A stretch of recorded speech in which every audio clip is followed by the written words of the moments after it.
All right, we're rolling.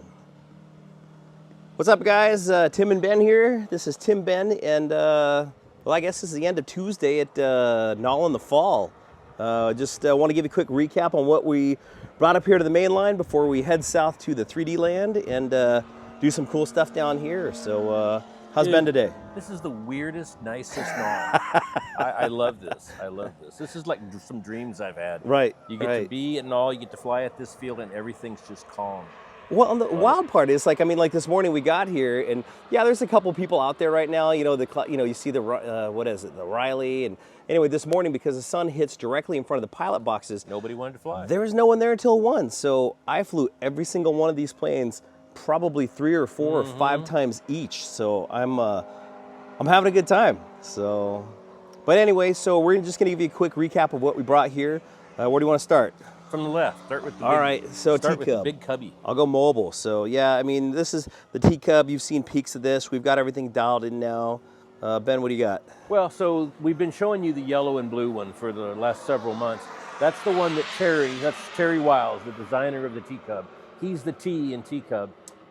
Terry's been beating on that yellow and white and blue one, checking durability of all of the points on the airplane. We've gone over a lot of hardware stuff. Now this red one that we're using regularly now, that's the 4-cylinder installation. That's the DA200. Oh yeah. And the airplane performs extremely well on the DA200, performs extremely well on the GP178. Frankly, it would fly great on just a DA150. Any old DA150 would be more than enough for this thing. Tim's showing you the everything. Yeah, that's the cooling system we're used for the 4-cylinder engines. We have to cool those like a full scale. We have to use a midline dividing baffle plate because we need the front and the rear cylinders to both get cooling air. So you can't blow air in from the front because then it would heat up going over the front cylinders before it got to the back. So the strategy we use on this and the 4-cylinder muscle bipes, you bring the air in and you put it into a pressurized area on top, and then it flows past the cylinders into a low pressure area on the bottom. Wait a second, did you say muscle bipe? Let's talk about the muscle bipe. Muscle bipe, man, my favorite airplane in the whole world. I love that thing. So yeah, we've got the workhorse, the yellow one. How long has this airplane been alive? At least a year, right? Yeah, at least a year, but I mean, between myself, the team pilots, you, all the pony rides, I mean, this thing has been just rode hard and put away wet, and she's still running amazing. So yeah. Yeah, still in good shape. So this one has a GP178, and without doing anything, that gets you a really, really great sport and 3D center of gravity. And it's really, really easy to fly. You know, the Muscle Bipe is a project that I'm so proud of.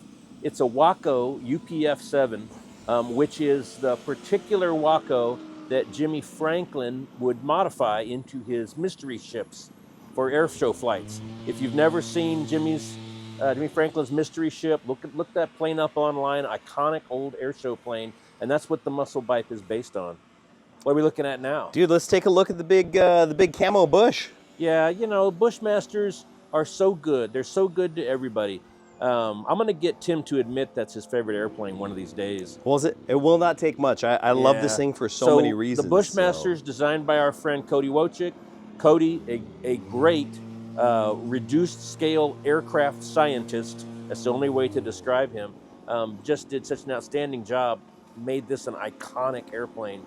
High performance, easy to fly, stall, bush plane, 3D, it just does it all. I think everybody knows about the Bushmaster. It's the stall plane to end all stall planes. Yeah, so it far, does everything. So far, and, never know what's next. Yeah, we'll see. Anyway, this is the camo scheme.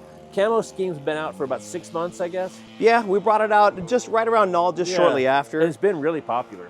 Yeah, it's off the full-scale Beaver that Jimmy Graham flies around in the same full-scale camo scheme, same with the matching floats and everything. But camo bush on camo floats is about the most badass thing in model aviation, in my opinion. And with lights, that was really cool too. Oh my gosh, that's just it's all the things. And then here we had the chippies. There they are in the flesh, both color schemes. So we have the red, white, blue, and of course we've got this yellow with red tips. It's, you know, Ben brought it up earlier that it has that sort of military trainer feel. So because that's what a Chipmunk was originally. It was, you know, immediate post-war military advanced trainer. for the British and some of the Commonwealth countries. And then when modified in with a flat engine instead of the inline, when those things were original, they had a narrow cowl for an inline engine. When modified with a high-performance flat engine, then it becomes a super Chipmunk. And so these. And then when I fly it, it's called a super Chipmunk. Chipmunk, yeah. exactly. Yeah. Anyway, these things we're planning on putting these into production for reals here in a couple of weeks when we're in China, working out the last little details. We need to work out pilot figure. Did you say China? China. So yeah. So Tim has to go to Tucson. After this, Tim has to go to Tucson. Yeah. And then after Tim gets back from the day Tim gets back from Tucson, we get on a plane to go to Hong Kong, where we meet up with all of our friends, and then we travel overland up the river, and we go to our partner factory, and we get to see everyone, and we have a full slate. We'll be there for the first time. First stint will be 8 days, so it'll be 8 straight days of work on new projects. I've got a list I'm carrying with me that's pages long. Tim's got a list that's pages long of all kinds of things that we need to get through while we're there. But it's a great, productive environment, and we'll get tons done. We've got a lot of stops to make. I mean, obviously, we're going to start our Extreme Flight factory. We're going to work over to, some of our partners. We do some business with T-Motor and Falcon and some Skywing, and it's going to be a great trip. I believe we have an event we're stopping at. TBD, more about that later. Yeah, that's going to be interesting. We're going to a 3D fly-in event in China, and I've only been to one other flying event in China, which was tons of fun. You talk about enthusiastic for 3D flying. Oh my gosh, you have a huge crowd just super excited about it. I expect we'll get the same thing again. Looking forward to it. So yeah, no, we welcome a little bit of a breather before we jump into the road. And yes, while everybody's winding down, we're still spooling up. I mean, it's been a year to remember. Well, yeah, but I'm taking today and tomorrow off. All right, to fly airplanes. To fly some airplanes. All right. Well, that's all we got. It's starting to get busy up here at the main line. All the jet guys just woke up from their naps and Murder, She Wrote. And from those long naps on piles of money? Yeah, right. And so we're going to go down to 3D land, and we're going to go play with a couple planes. We've got some component testing to do, and then we might show you something new. So other than that... What? Other than that, we're all set. That's Tim, Ben, and Fall Nall. What are we going to show? We're going to show the what? We're going to show them the what? The what? All right. Over and out. Bye.